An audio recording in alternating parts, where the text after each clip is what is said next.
Meanwhile, travel has been significantly disrupted across Britain following a weekend of strong winds and heavy rain. There were reports of a tornado in Northamptonshire and hundreds of people were unable to travel by train from London to Glasgow for the first day of the climate conference after overhead power lines were damaged. Frankie McCamley has more. Passengers and trains brought to a standstill at Euston station yesterday. All services suspended as rail networks warned people not to travel. Many here trying to get to Glasgow for the COP26 climate summit. Others simply trying to get home. Fortunately, my son lives in London, so we'll go and stay at his house. But if it wasn't for that, I don't know what we'd do. I left my house 13 hours ago in southwest London. I'm pulling into Edinburgh now, but one last train journey to Glasgow, hoping to get to my Airbnb by 10:30 p.m. In total, I travelled for 10 hours, spent 8 hours on trains, twice left London Euston and twice arrived back at Euston. So 10 hours travelling and 8 hours on a train to get precisely nowhere. And this is the reason for the disruption.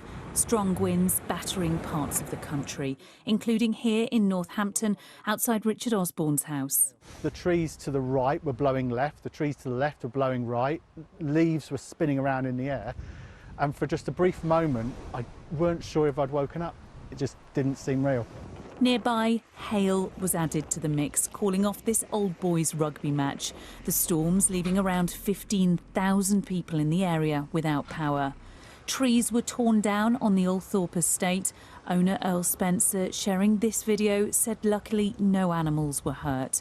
Others blocked roads around the county, with police reporting multiple incidents and more than 200 emergency calls.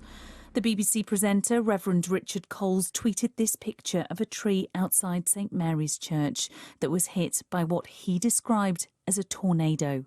This is what we call straight line wind damage, which is where the heavy bursts of rain bring down some very strong winds from high up in the atmosphere, and that causes the damage we've seen. I wouldn't rule out a couple of brief tornadoes in there though, but most places probably didn't see a tornado, just very strong winds for just a few minutes as that came through this morning. Many are now pointing out the irony. Severe weather preventing travel to a climate conference. Frankie McCamley, BBC News. Tributes have been paid to a paddleboarder who died after getting into difficulty in a river in Pembrokeshire over the weekend.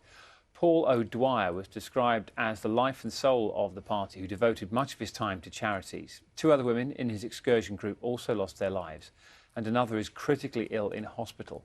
Police said the river was high and fast after heavy rain and had urged other paddleboarders to ensure they understand the weather and the water conditions. We have been talking already this morning, haven't we, about the after effects of serious weather problems over the weekend. Yeah. A lot of rain.